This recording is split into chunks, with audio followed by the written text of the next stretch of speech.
For colleagues on the call who aren't necessarily familiar with the DFN Project SEARCH model, I just wanted to take the opportunity to give you a very high level overview of what the model fidelity is and what those critical components include that make up the fidelity model. So number one, and hopefully this comes across all the way through this presentation, our driving force is to promote the outcome of integrated, competitive, paid employment. And by that, what we mean is we have the one aim that every intern will gain a job that is in an integrated setting, that is year-round and not seasonal. And mostly what we mean by that is that they have the same contract as everybody else doing their job in that workplace. We are looking for full-time work. Now, the government defines that as 16 hours. We definitely don't. When we talk about full-time hours, we're meaning full-time, 35, 39, 40 hours, whatever it is in that employment setting, and that our interns are paid the prevailing wage. This absolutely is a program focused on serving young adults with learning disabilities and autism who would benefit from this very personalised support, this intensive year of career development and internship experience. And so really we are focused on those young adults who probably wouldn't be able to get a job without this 1 year of intensive experience. This program is absolutely a collaborative partnership, and we talk all the time about being a team of teams. And what we mean by that is education, local authorities, adult supported employment agencies, families, and the host business. And it is only when we have all of those partners in place we can run a DFN Project SEARCH program. And the reason we need all those different bodies in place is because then you've got an ecosystem of support.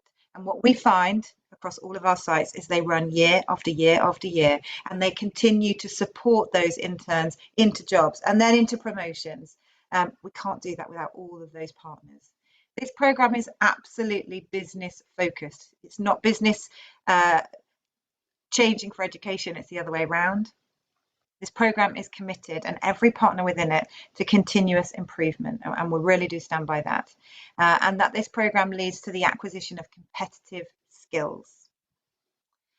And so I think next 2 slides, we just really wanted to focus on why do we only count employment as the outcome? There are many other outcomes we could count, but we stay really, really strong to employment. And here is why. Number one, first and foremost, because all the research about well-being tells us that paid work is transformational, that it enables people to feel valued, to integrate within their community, and to achieve financial and emotional and social independence. And it is where we build loads of our natural supports. It is not, that does not happen when this might be volunteering or other types of work exposure. It is when you get that full-time paid job. And so what we know is that when that happens, interns and their families are directly benefited, and that's why we focus on employment. There are other reasons for that, and if we were to focus a little bit on finances, so if you have an education, health and care plan, and they are the learners that we work with on our programme, you can get funded in education till you're 24. If you get to transition to employment program like Project SEARCH, say at 18, 19, 20, and you get a job, that's already 4 or maybe 5 years of education money that is saved, and that's a saving to local authority and the wider economy. We also do know there's significant financial savings to the Department for Work and Pensions. Early employment develops skills and experiences that we know help interns to continue in employment their whole lives. And so therefore they either don't need to access universal credit or at a very reduced rate. We also know NHS makes a big financial saving. We know that, and there's lots of data out there about the impact of not working for people with learning disabilities, and that it shortens their life expectancy by about 20 years. When people with learning disabilities are in work, their health is better for all of us. Physical health, mental health, anybody who's at work takes less medication and accesses health services less. So we know employment is really good for everybody's health.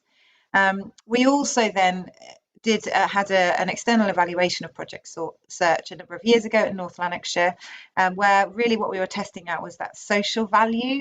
And so they took into consideration financial, emotional and social gains for interns, their families, and then financial savings to NHS and government. And what that external evaluation showed, it was that for every £1 that was invested in DFN Project SEARCH year, the social return on investment was £3.96. And then if we just look slightly wider than that and we look at the whole economy, some research that the Centre of Social Justice conducted a number of years ago, about 3 years ago, what they found was that if we could just increase by 5 percentage points people with disabilities going into jobs, what that would look like in terms of GDP gains, £23 billion by 2030. So, you know, all of that is why we focus exclusively on employment. But here's a young man who will say that way more eloquently.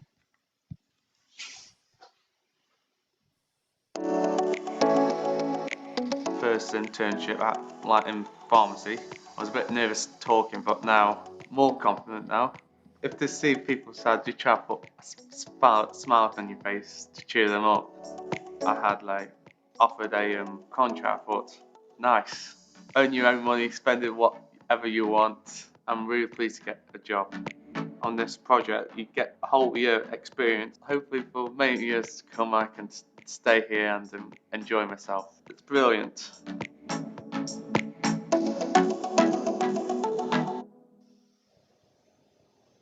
I reckon he says it all perfectly. Before I then share the outcome data for those 2019-20 graduates, I think it's important that we also just consider the kind of context and the employment field that these young people were transitioning into. So in terms of the UK economy, we all know that there was a massive increase in the rates of redundancy, and actually that grew faster than we saw in the 2008-9 financial crisis. But if we just focus for a second on people with disabilities, disabled employees had higher than average redundancy rates. 71% of disabled people employed had been impacted either by loss of income, furlough, unemployment, or feeling at risk of redundancy, not feeling safe in their jobs. From the research that we looked at, 42% of employers felt discouraged from hiring disabled applicants, and 20% of employers said that they would be less likely to hire disabled people. We also had a deep dive into, well, what kind of sectors do our interns typically transition in and get their paid employment, and what happened to redundancy rates for those sectors. So what we looked at was accommodation and food service, and we saw that redundancy rates in that sector increased by 368%. Admin and support services, redundancies increased by 363%. In manufacturing, it increased by 212%, and in human health and social work activities increased by 169%. That is a really tough field. And then if we look at the rising redundancy and decreasing number of vacancies, and that at its highest, that was in accommodation and food services, that fell by 64%.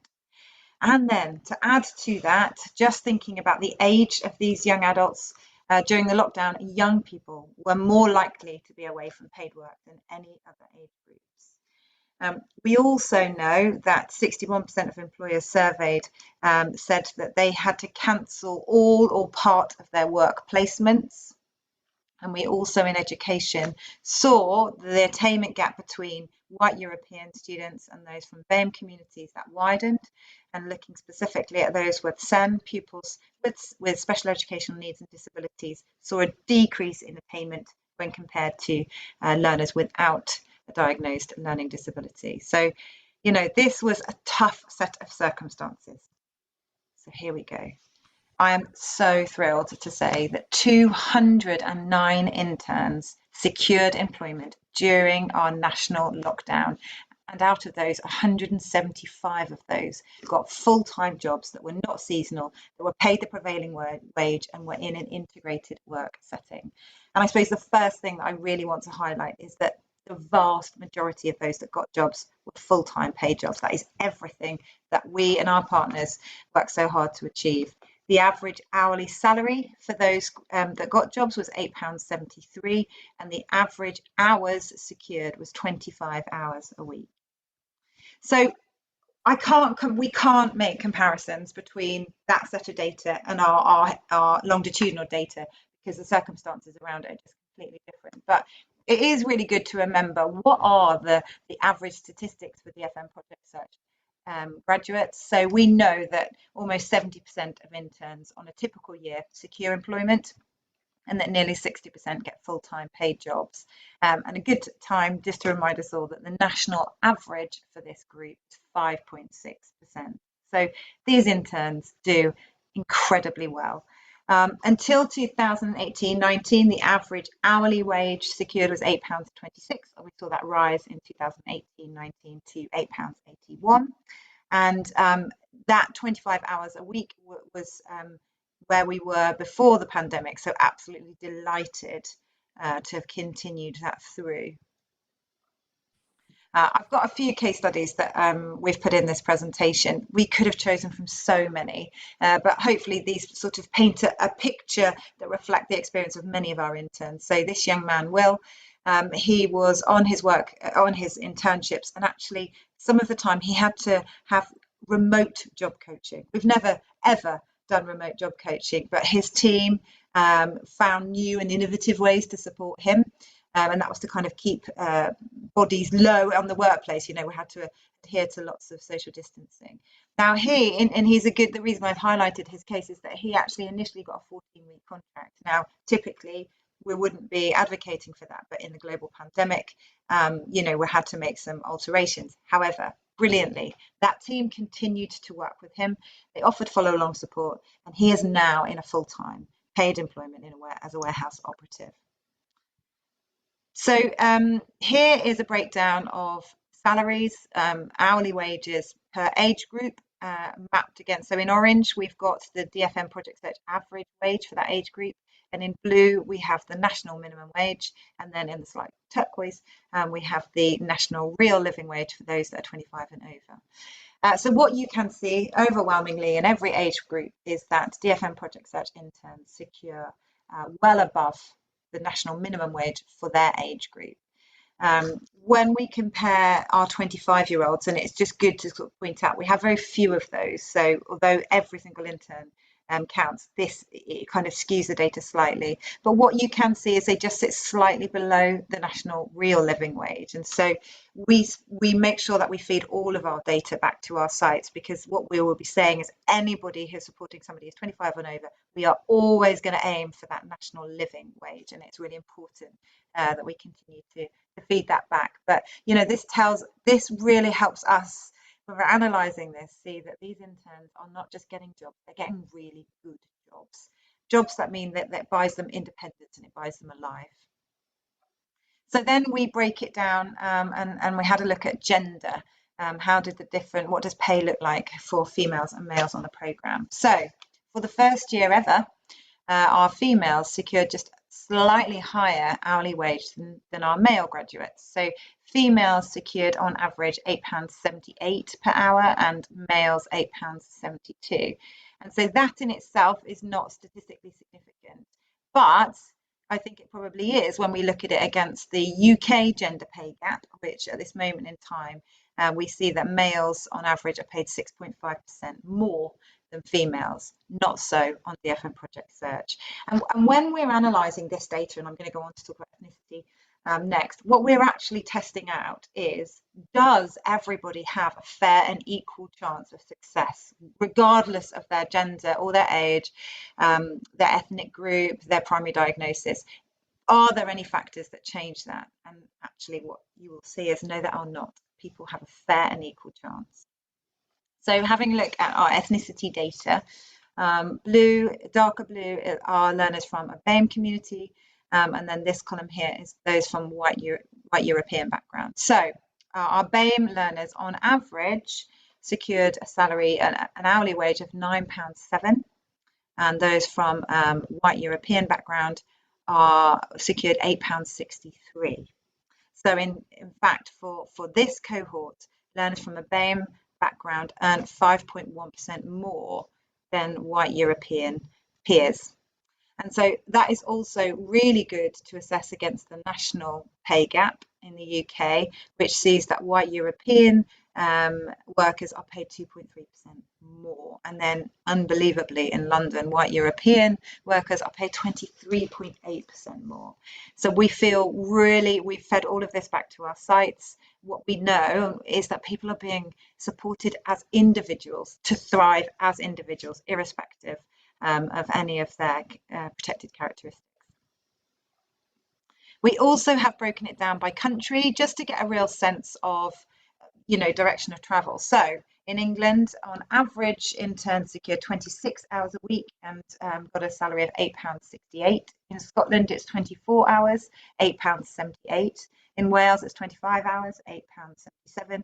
And in Ireland, it was 20 hours and €13.50. What I can say is definitely Scotland and Wales have increased. And although I can't compare year on year, they have. But again, we are getting closer to real equity. And that is really brilliant. And, we're celebrating really well with Scotland and Wales because they have really increased. So here is where we did find a gap. We looked at the hours that females secured versus males. And so we found that our females on average got contracts of 22 hours a week and males 26 hours a week. So although in terms of hourly wage, we do not have a gender pay gap, if we consider the repercussions of having smaller hours for our females, then we do start to see a pay gap. So what we know is that on an average month then for those females, they would earn around £800, whereas their male peers would earn £912 per month, and then play that out over a year and it starts to be quite, well, it's significant in a month. So we don't have the qualitative data to be able to explain that, but we have reached out, and this is not the first year that we've seen this. So we continue to reach out to sites and different colleagues across the sector to just get people's reflections. And overwhelmingly, people feel like this is a very systemic issue, and this is really about family expectation. So therefore, what we are talking to when we fed all this back to our sites is how do we collectively then go into schools much earlier on and work with females and their families about their expectation. Because we've really got to do something targeted then. We've done pretty well in terms of STEM and reaching out to females. We believe now is the time that we do that with interns. But really when they're primary school, early secondary school, we set that expectation very early. And I really hope that we're going to see a difference in this data moving forward. We've also analysed where did the interns get their jobs? Did they get them within the business in which they did their internship, or did they get them externally? Now, again, because this is a standalone year, I'm going to give you my two sort of rationales, but it's based on nothing other than kind of us looking at this in isolation. So firstly, is that because of COVID?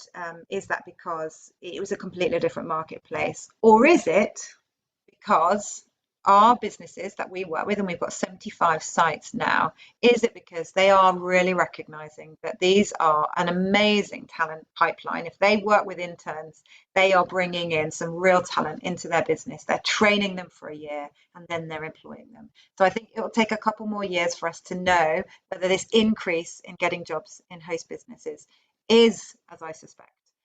But I look forward to testing that out.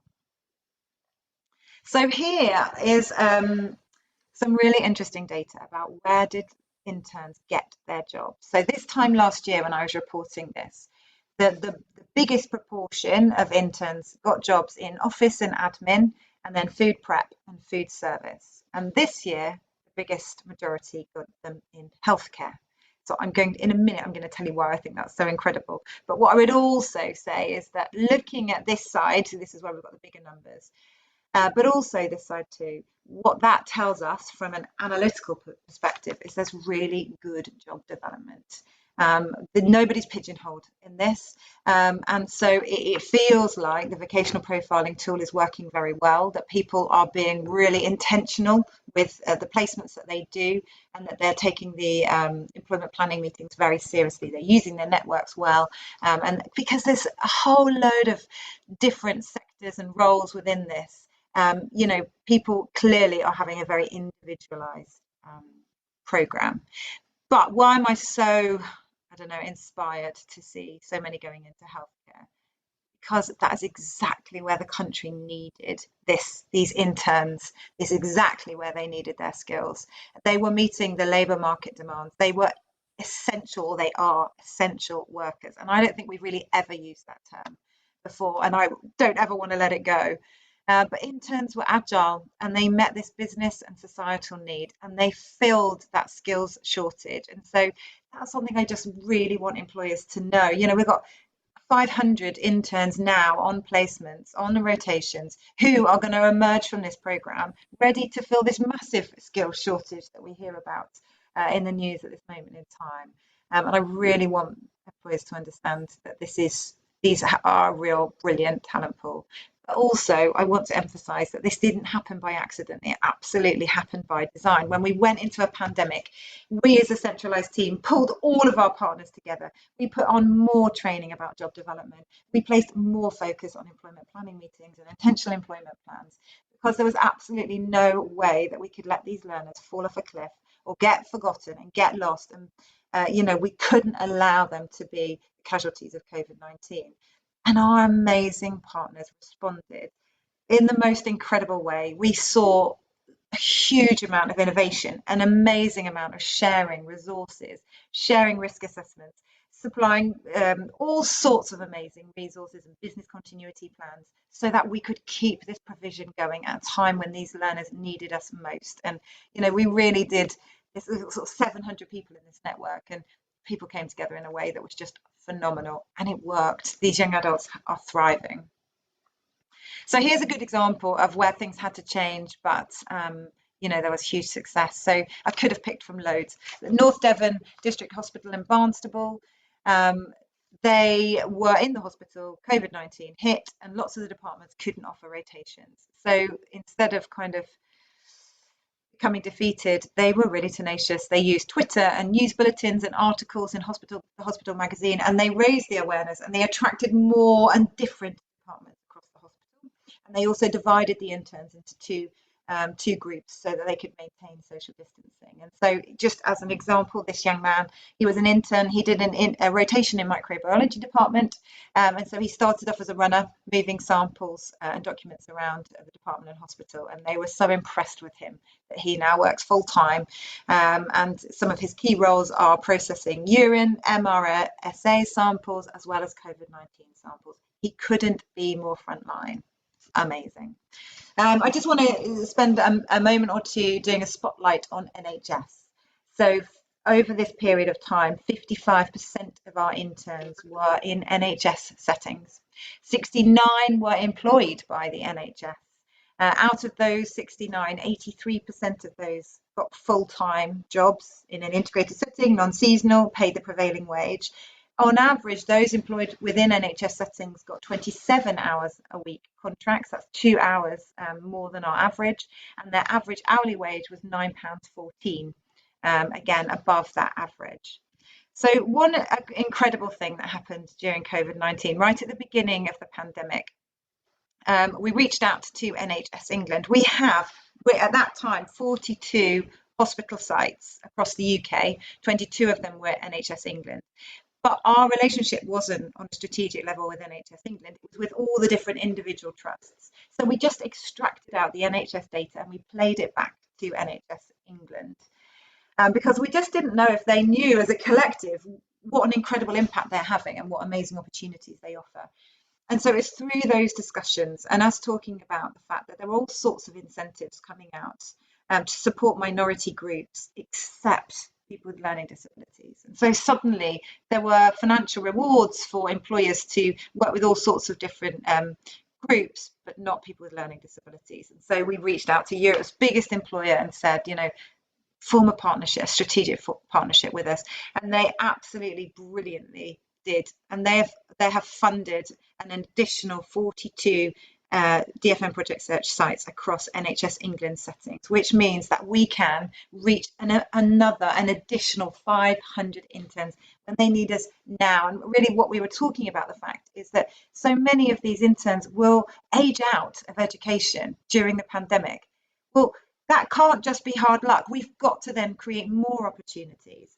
And so it's brilliant. And so by 2022, September 2022, we'll have gone live with an additional 42 programs. And what that has also meant is we've been able to collaborate way more with other providers, and we're so delighted to do that. So Project Choice and MenCap are two to mention, and what we're able to do now is really come together and look at where are the areas of unmet need, and how do we collectively make sure that we provide this opportunity in the right place. So this is one slide where we have put in all of our data. So this is from 2016. It's just a really interesting analysis of what is the conversion rate to jobs for different age groups coming onto the programme. So firstly, I think what's really important to mention is that our data tells us that it doesn't really matter what age you do it. You've got a pretty equal success rate. But what you can see is the numbers are much smaller as people get older.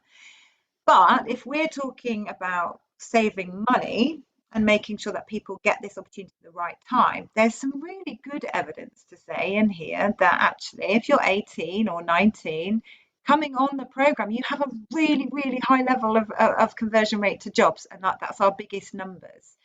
So to make that really successful, our job now is to communicate more with schools and colleges about all of the precursor work that they could be doing leading up to DFN Project SEARCH year, because then, you know, the more prepared you are for that year, the more ready you are and the more committed you are to getting jobs, the higher these percentages are going to get. But this is really great data to share, and we share this with other providers too.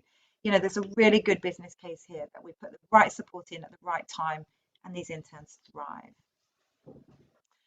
So we also did an analysis on data. On gender? Are we recruiting the right proportion of society that have education, health and care plans? So our programme for that year had 33% females and 67% males. So we know that 28% of education, health and care plans that are awarded in England go to females. So we're slightly over, where we're recruiting slightly more females than the statistic. However, it is also really good to point out that out of that, the females that are awarded education, health and care plans in our English system, the females are twice as likely to have profound multiple learning disabilities with an education, health and care plan. So in fact, this figure is pretty good in reality, and it more than marries up to national statistics. So we did the same in terms of ethnicity. Are we recruiting a fair reflection of the society in which we live? So what we found is that 25% of that intern group were from a BAME heritage. UK BAME population is 13%, so almost double recruitment. So again, really feels good. Great to feed that back to our network. We also wanted to test out, at the beginning I said that this is a programme for people with learning disabilities and autism. Are we getting to the right people? Are we recruiting the right young adults? And this data tells us that yes, we are. The vast proportion have a primary diagnosis of either learning disability or autism. And then if I showed you the secondary diagnosis, it would pretty much be a mirror image of this. What we have seen is just a small increase in mental health as a primary diagnosis, and that will be interesting to track because there's such a lot in the media at the moment about that being a real area of concern for young adults. So we're kind of ready to track that too.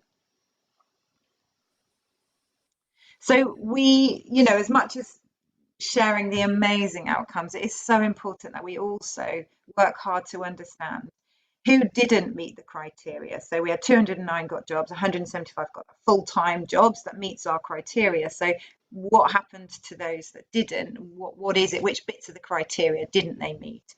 So we know that 11% of those that didn't meet criteria, it was because they got jobs that were under 16 hours a week. We know that 8% of those that didn't meet criteria is because they didn't keep their jobs for more than 90 days.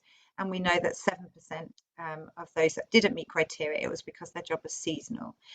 what we hope and what we kind of advocate for a lot is the follow along support. And so that's that ongoing supported employment support well after somebody graduates from Project Search. This is a great example. We definitely have longitudinal data to say that people who don't meet criteria in year one often do then go on to get a full-time job. But we know that that is much more significant when there is good follow along support. So we continue to sort of share data and advocate for that. But also we did a deep dive because, you know, every single intern matters, and we want to understand this better. So out of those that got jobs that were under 16 hours, what kind of contracts were they getting? So and it's been really interesting because I've probably done this presentation about sort of eight or 10 times so far. And so some of that was to sites, and they will give us some feedback as to why they think we're seeing these numbers. When we see 7 people getting contracts that were 15 hours a week, what it makes us worry about is that people were aiming for 16 hours. And we never want people to aim for 16 hours. We want people to be aiming for full-time hours. But we also do know, some of our colleagues have shared that sometimes contracts within NHS are 15 hours. So our reply to that is get 2. We want, you know, get them, let's try and support them for 2. Where we do definitely get worried is we've got one intern who got a 0 hours contract, or one intern that got 2 hours, or one that got 4 hours. There is an individual story behind each and every one of those. We don't know the individual stories, the sites do. But from our analysis, our message is these interns were doing full-time internships. Every bit of our data, all of the vocational profiling, the tracking of that skills acquisition tells us that they can thrive on a full-time basis. You know, we would feel really concerned about these short, small contracts, but we don't know what's going on behind that. And what we absolutely hope, like I was saying before, is that they are all accessing follow-along support. This is just interesting to look at what's our employment enrolment by region. What does that look like? So 62% of our sites are in England, 25% in Scotland, 9% in Wales, 2% in Portugal, and 2% in Ireland. I can tell you now, certainly for England, Ireland, Wales, and Scotland, there's lots of interest and lots of new sites developing. So I do anticipate this time next year that will look different already. But it is good to just reflect on Wales and Scotland because their population is much smaller. They're actually very well served already. There's an impressive amount of Project Search sites in these areas. They both want to grow, and they are, but it's good to note that, really.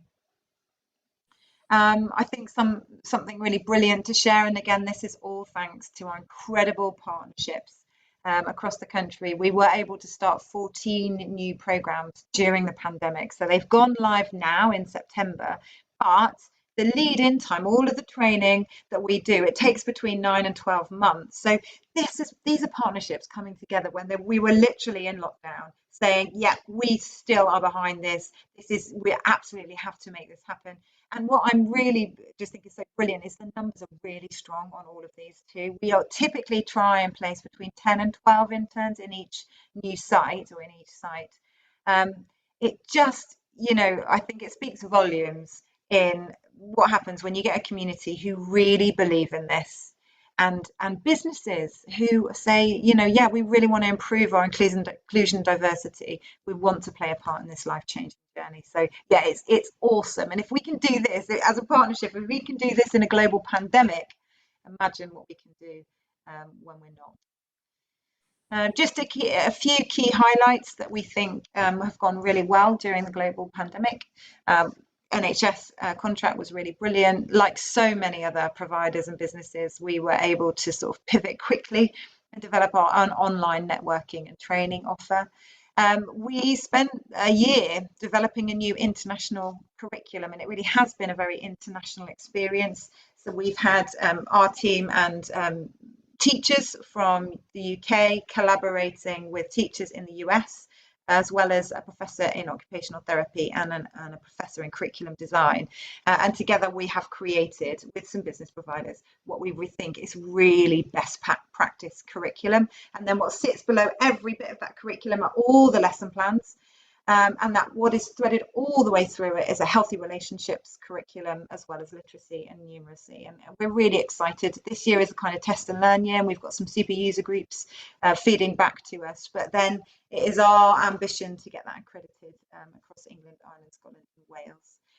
We were still able to engage with ministers and do some real life tours. And again, some of our sites just went above and beyond so that we could take people around, even when we're in lockdown. But also some of our brilliant sites agreed to do some virtual tours for colleagues at DFE, for instance, and DWP. It's a brilliant way to bring people closer to the interns and really understand the impacts of this. We are also, my next slide will go into more details, we've spent a bit of time designing and now setting up a youth advisory board. So this is Harry. He joined our team about a month ago, and he is going to chair the youth advisory board with some of us supporting him. And what we're looking to do, and we've just done it yesterday, we are recruiting young adults who are either graduates or current interns on DFN Project SEARCH, but we are also welcoming applications from people who are doing other supported internships. What we're asking and hoping is that these young adults will stay with us for 2 years. We will provide the training, and we want to provide testimonials when they finish that tenure. But we really want to learn from them. We want to hear their voice in terms of our design and our continuous improvement, and their voice to our board. But we also really want to give them the platform and to get their voices out and to connect more with businesses about, well, what are the barriers to employment and how together are we going to make those changes? And really, we want to create this systemic change in partnership with these brilliant young adults. So far, since 2010, we have supported 1,620 young people into employment across our sites. And just a couple of slides really on our stakeholder survey. So we first did this in 2020, and then we did it again in 2021. And these scores and this feedback absolutely reflects all of those 700 partners and this community that we have created together, and that we would welcome more people to join. So in 2020, our Net Promoter Score was plus 66. So Bain defined that as excellent, and it is now 72, which is defined as world class. And so what we were delighted with really is that across all of the surveyed questions, impressions have improved around DFN Project SEARCH. That relates to services, support, value to partners, training, resources, networking, communication, and overall impression. So we're really pleased about that. And this the table in orange gives you the Net Promoter Score from our different stakeholders, and you can see that either one stayed the same and the rest all improved. And that truly is thanks to that brilliant collaboration that we are so grateful to be part of.